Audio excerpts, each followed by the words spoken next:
Hi guys. First, I just wanted to say thank you for yesterday. Considering it was our first day of e-learning, I think everything went pretty smoothly. I was really impressed with how early you guys were on and active and getting your work done. And I also was impressed with how many people reached out to me, whether you guys had questions or just wanted to discuss the readings. I really appreciate it. I'm, like many of you, just sitting at home. So I need interaction in my life as well. So if you guys want to just talk or ask any questions about the reading, please don't hesitate to reach out. I'm available. But before we move on to Ragnarok, I just wanted to quickly discuss the answers to the Baldur's Death of Baldur plot diagram. Most of us, as I'm looking through, got it. You guys have a pretty good grasp on it, which is not surprising. Um, for the exposition, the setting, characters, and initial issue was pretty self-explanatory. Obviously, the main issue that we are introduced to at the beginning was that Balder had a dream or a prophecy that he was going to die. So, since he was considered to be the favorite god, his parents Odin and Frigg wanted to stop this dream from coming true at all costs. So from there, we have our rising actions. Number one, Frigg took it upon herself to travel throughout the entire world and make every object swear an oath to never harm her favorite son.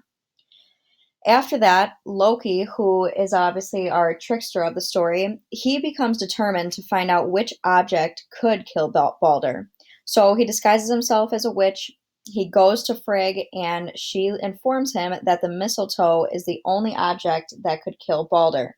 She didn't make the mistletoe take this oath because she figured it was pretty insignificant. From there, we have our climax, which obviously the title kind of gives us away, but this is where Balder dies. Loki pretends like he's being a nice guy and wants to include Hod, who is the blind god, in this game that they're playing. So he makes a mistletoe arrow and gives it to Hod and says, "Hey, you can play this game too." So once Hod shoots the mistletoe arrow and it hits Balder, he instantly falls dead. From there, we have our falling action. Obviously, Frigg's parents are going to be extremely upset at the death of Balder. So Frigg asks if anybody can go down to Hell and ask Hell, yes, that is a person and a place, if what they can do to get Balder back. So Hermod travels down to Hell, and Hell informs him that if every single creature on Earth could cry for Balder, she would give him back. So Frigg then went throughout the entire world and asked creatures to cry for Balder's death, at which time Loki disguises himself as a giant named Thok. Giants and gods do not mesh well.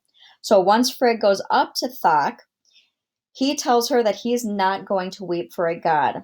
Which brings us to a resolution or conclusion. Since one single creature refused to cry for him, he would remain in the depths of hell.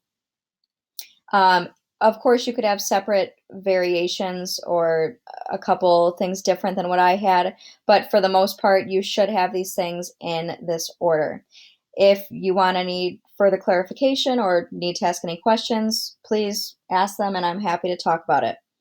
But if you don't have any other questions, we are moving on to Ragnarok.